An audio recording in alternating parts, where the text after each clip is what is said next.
అదే RTV app వార్తల్ని క్షణాల్లో చదివే అవకాశం ఉంటుంది. ఒక న్యూస్ పేపర్, ఒక టెలివిజన్ ఛానల్ మీ చేతుల్లో ఎప్పుడూ ఉంటాయి. వేమంటే పాపాలు, కట అంటే తొలగించేవాడిని అర్థం. అందుకే ఒక్కసారి భక్తితో ఓం నమో వెంకటేశాయ అని తలిస్తే పాపాలన్నీ తొలగిపోతాయట.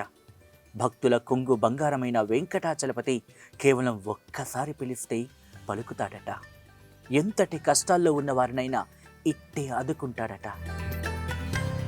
ఆ దేవదేవుణ్ణి ఒక్కసారి కనులారా దర్శిస్తే చాలు ముక్తి కలుగుతుంది, జీవితానికి సార్థకత దొరుకుతుంది.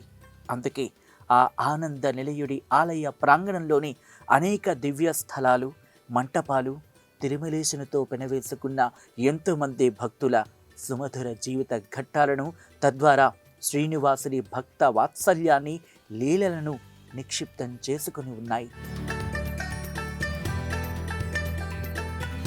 కలియుగం ఆరంభంలో తానొక్కడి వక్షస్థల మహాలక్ష్మితో కలిసి ఆవిర్భవించిన శ్రీనివాసుడు తరతరాలుగా ఎంతోమందిని తన భక్తులని చేసుకున్నాడు.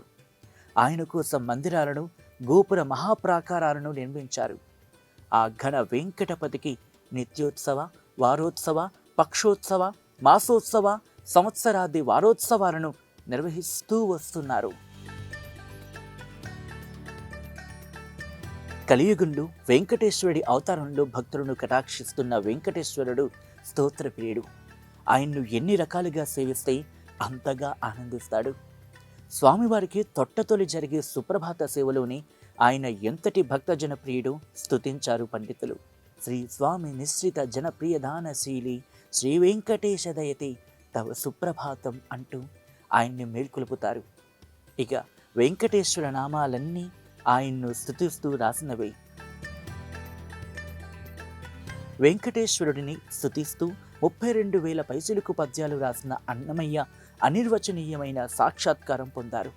ఆ తర్వాత ఎంతోమంది రచయితలు, వాగ్గేయకారులు స్వామికి ఎన్నో పద్యాలు, పాటలు రాశారు.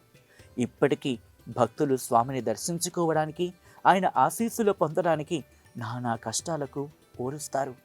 ఏడుకొండల స్వామి ఎక్కడున్నావయ్యా, ఎన్ని మెట్లెక్కినా కనరావేమయ్యా అంటూ భక్తులు కొండెక్కుతారు. మెట్టు మెట్టుకి పసుపు పూస్తారు, కర్పూరాలు వెలిగిస్తారు.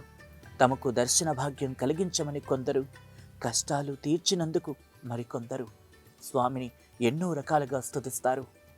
మోకాళ్ల పర్వతం ఎక్కి కొండకు చేరుకోవడం కూడా స్వామిని సేవించడంలో భాగమే. ఎన్నో కష్టాలకు ఓర్చి స్వామిని సేవిస్తే ఆయన అంత సంతోషంతో కోరికలు తీరుస్తారని భక్తుల నమ్మకం. మరికొంతమంది తలనీలాలు సమర్పించి స్వామి పట్ల తమ భక్తిని చాటుకుంటారు. తమ శిరస్సులోని పాపాలన్నీ వదిలిపెట్టడం, బుద్ధిపూర్వకంగా చేసిన పాపాలన్నీ తొలగిపోతాయని పరమార్థంతో ఇలా స్వామికి తమ తలనీలాలను సమర్పిస్తారు. తిరుమల చరిత్రలో, ఆగమ శాస్త్రాలలో స్వామివారిని సేవించే పద్ధతులు, ఆయన కటాక్షం పొందడానికి అనుసరించాల్సిన నియమాలను చాలా స్పష్టంగా, గొప్పగా వివరించారు. ఇక శ్రీవారి ఆలయం ప్రపంచవ్యాప్తంగా కీర్తి పొందడానికి కూడా ఆలయంలో సర్వదేవతామూర్తులు కొలువై ఉండటమే కారణమని చెబుతారు.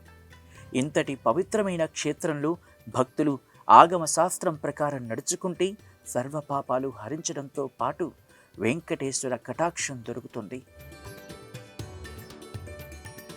తెలుగులో న్యూస్ కి ఫాస్టెస్ట్ యాప్ ఇప్పుడు టోటల్లీ న్యూ అవతార్లో.